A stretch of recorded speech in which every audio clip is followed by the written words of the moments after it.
Hey everyone, Andrew here, and it's time for another What the Heck Was That? Series where I go into films that have a really odd premise, or ideas, or plot, or just something that leaves you scratching your head going, what did I just watch? Sometimes these films are really bad, sometimes these films are really good, but they're all films that definitely leave you thinking. And today we have a very unique film that is both kind of simple, but also very complex and very hard to think. It deals with a lot of difficult questions of identity, questions of gender, questions of sexual orientation, but adds its own unique spin and twist and take on it. So today we'll be looking at a little film called Zerophilia. I apologize now because there's going to be multiple times in the reviews that I will probably refer to this as Xenophilia. I keep telling myself it's Zerophilia, but my brain keeps auto-correcting to Xeno. Which I assume xenophilia is when you're attracted to the aliens from the movie Aliens. But no, Zerophilia is a 2005 low-budget romantic comedy directed by a complete unknown known as Martin Kurland. He directed and wrote this, and it was his directorial debut film-wise. He hasn't done anything really since, which is a shame, because this has some really interesting things to it. It deals a lot with gender and identity and figuring out who you are. So let's get a little bit into the plot. The plot follows a young man named Luke, played by Taylor Handley, who loses his virginity during a random camping trip. He runs into this woman, and she takes him back to her place, and they end up having sexual relations. Travels back home and starts to feel odd, strange sensations throughout his body. He's gotten this used 18-wheeler truck that he's been driving around in, and he takes it to the local shop to try and get it repaired, and he runs into the owner, Max, played by Kyle Schmid, and Luke immediately has jealousy of and envy of, because he's very masculine and a made man, and has all of these suave, manly qualities that Luke doesn't necessarily always see in himself. And Max ends up going into the back, and his sister, Michelle, ends up coming in and meets Luke, and they immediately have an interest and a connection to it, and he asks her out. They go out on a bunch of dates, and Luke really likes her because she's very down to earth and blunt, and Michelle likes him because he's very sensitive, but she's been very wary of him because her last relationship ended because her ex-boyfriend cheated on her.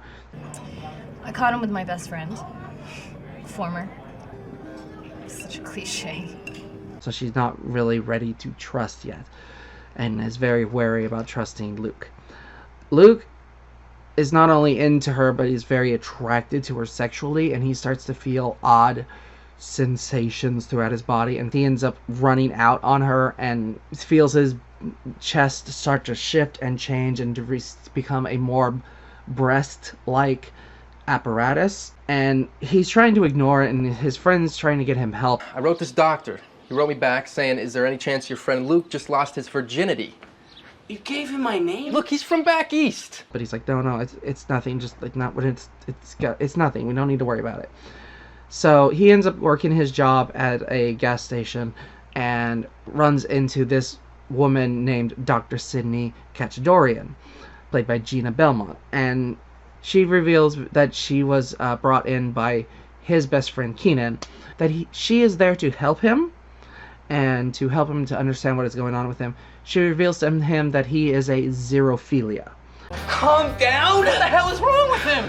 He's a xerophiliac. And that he is a genetic condition. It basically means that you have an extra Z chromosome, and that upon having your first sexual relationship, it can activate, and it'll cause you to change gender whenever you are emotionally aroused. Now you're more pheasant whenever you're aroused. Wait, you telling me that this is gonna happen every time he gets the hots for a girl? And eventually he's like, okay, what am I supposed to do about that? But you don't get control of this thing. You don't know when it's gonna kick in, what it's gonna do to you. Hey, you want to end up with 3 left breasts, behemoth hips, and 1 left testicle? And Cachadori's, it tells him, it's like, well, For anything, you have to try going all the way. Turn all the way into a female. Are you out of your mind? that if you masturbate and have a release, this will allow you to fully transform. And once that's done, that will help stabilize it and make the transformations painless. And Luke is like, I'm not a girl. I'm not doing that. No. And he leaves her and goes home. He's like, I'm not doing any of this. I'm a guy. I'm not doing any of this. And he ends up getting sexually aroused and ends up masturbating and ends up getting to his full release and transforms into a woman played by Maria Delfino. And the now female Luke, or as they will end up calling her Luca, is like, okay, I did it. I'm now a girl, I guess. I need to change back. So I just have to do it again. Just have to. How do I work this? How do I make this work? They end up hearing a knock at the door, and they go and open the door, and it is the mechanic Max, who is there to help repair stuff. And Luca ends up feeling an immediate attraction to Max, and starts flirting with him, and he starts flirting back with her, and she starts to get unnerved by the fact of how attracted she's getting to him, so she basically kicks him out and tries to get him to leave, and ends up going back to her room and manages to reach that state of arousal through both advice from his best friend Keenan's girlfriend Janine and thoughts about Max. This leads, now that he is back to being Luke, this leads to a whole bunch of questions about his gender and his orientation, and it's like, I thought you were a guy, and I thought you liked girls, and that, and it's bad enough that he's having these thoughts for himself, or he's getting confused with that, but his best friend Keenan and his girlfriend are fighting over, which is the which, and who should be who, and all that stuff, so it's like, he doesn't want to deal with any of that, he's trying to ignore that. He goes to Dr. Cachadorian to figure out, it's like, okay, what do I need to do? What can I do to stay a guy? I want to be a guy. I'm not a girl. I don't want to do this. And Cachadori reveals that she is also a Zerophiliac, and that he now has to make a choice of who he wants to be. He can either stay changing as he is, or if he has sex with another Zerophiliac, he will become an adulmorphic, which is basically now your genes have gotten to the point where they no longer switch and you are just the gender that you want to be. And she reveals that she had done that because the constant changing had become way too much for her to bear. For some, making it stop is more important than knowing who you are. And while she is not really comfortable now being a woman all the time, she's not sure that was the right choice for her. She has no regrets about it because it was only through being one gender that she really figured out who she was. And Dr. Cachadori is basically like, well, so, do you find me attractive? And he's like, no. It's like, because if you found me attractive and we have sex together, you will turn into the Adulmoric and you can be the gender that you believe you're supposed to be. And he's like, no, I'm not doing that. And goes to leave. He ends up running into Max, who starts asking about Luca, who they said was Luke's cousin. And Luke gets very angry and to get aggressive and push Max over because he doesn't want to think about his attraction to Max and doesn't want to deal with that. He goes on later to talk with Michelle, who's very mad at him for, getting into a fight with her brother. And it's like, he is a part of me. He is my family. He's a guy. And he's my best friend. And if you don't like him, you can't like me. It's like, if you do not accept him, you do not accept me. Go their separate way, and we end up following Michelle, and she goes into the shower and ends up masturbating, and we watch as she transforms into Max. She is also a Zerophiliac. Max and Michelle are the same person, are not brother and sister. And she knows that Luke is also Luca. She's hoping, that because they're both this, that they might work this out, because it's very clearly inclined that the reason her ex cheated on her was because of her transformation and things, and that he couldn't deal with that. She's hoping that, but she's also very worried about the way he is rejecting her male side and how he's at. Luke feels really bad about his fight with Michelle and decides that he's going to go visit Max as Luca, and they end up flirting and chatting and being really happy together. While he is very much enjoying his interaction with Max, Luca starts to get really frustrated with and angry at herself because still has these feelings for him, and it doesn't want to have these feelings for him. She's like, I'm in love with Michelle. I'm attracted to Max, but I'm in love with Michelle, and I can't deal with that. I don't take too many breaks. Keenan sees this whole interaction between Luca and Max, and Keenan becomes very cold towards Luke. He's like, I thought I knew who you were. I thought you were this guy that was into these girls. I don't like this new version of you that we're seeing. I don't understand why you're acting this way, type of thing. And this, on top of everything else, leads Luke to decide that he needs to be one thing. So he decides that he's going to take up Dr. Cacciatore on their offer. Basically goes to Dr. Cacciatore and they have sexual relationships, and then once that is done, Cacciatore ties up Luca to the bed, and we see that he has become Luca and that Dr. Cacciatore has turned into a man. Tells him that basically reveals that this had all been a part of her plan, that she'd been desperately trying to find someone to allow her to switch back into her form, and that once it's stabilized and you have become the adult Morphica version, if you have sex with a Zerophilia, you will change back, but you can never change on your own again. And that she had been stuck as a woman for years because of the condition and because of that. And now she is finally back to the way that she wanted to be, which is as a gay man. Apologizes to Luca for, having to do it this way, but that it's like all she has to do is find another Zerophilia and she can become a male forever. Luca ends up getting rescued by Keenan, who unties him, and they go and try to find Dr. Cacciatore, who they find basically out behind a barn making out with the gay bartender in the nearby bar. And it's like, okay, well, now we got you. Now you need to have sex with me to switch me back. I want to be a guy. I'm not a girl. We need to do this. And Dr. Cacciatore explains, like, I can't. It's not going to work. I told you multiple times we have to be into each other to do that. I am only into men. I became a woman because I thought it would be easier.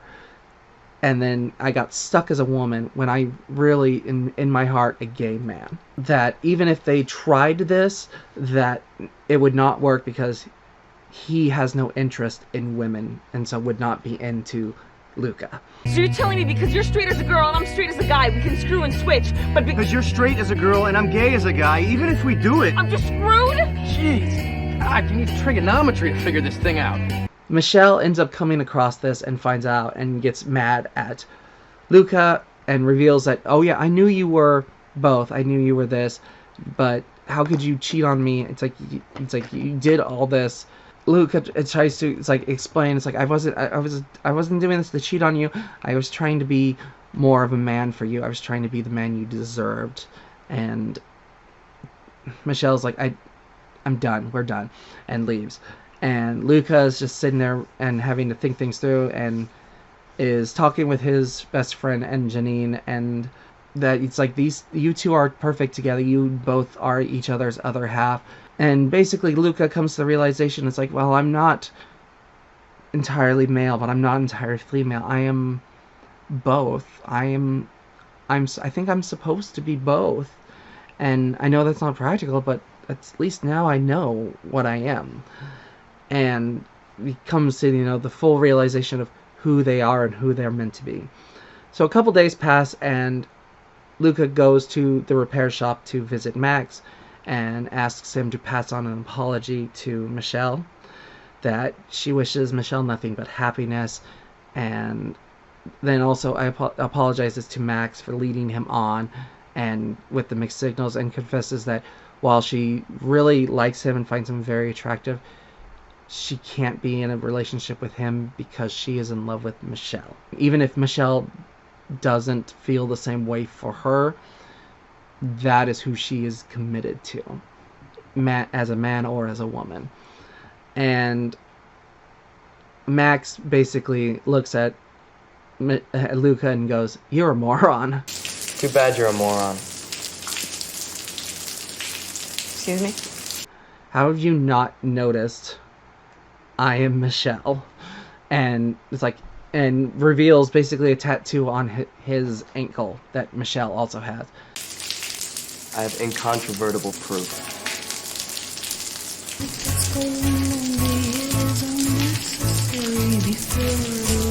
And they embrace and kiss and have sexual relationships where they transform into every gender combination possible, including being both men and being both women at the same time.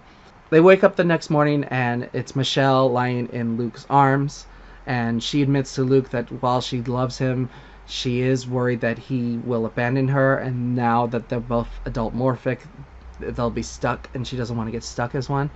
So he makes a joke about, well, it's like, well, we can do a gender prenup. Are you still afraid I'm gonna bolt? Leave me stuck. What do you want, a gender prenup? Maybe. But he basically, I'm like, I promise, I love you. I have no intention of going anywhere. I want to be with you. And she's like, okay, I gotta get to work. I have to go to work.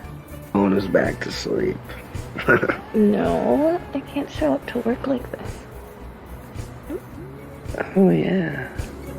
And then they have sex again. And then the credits roll.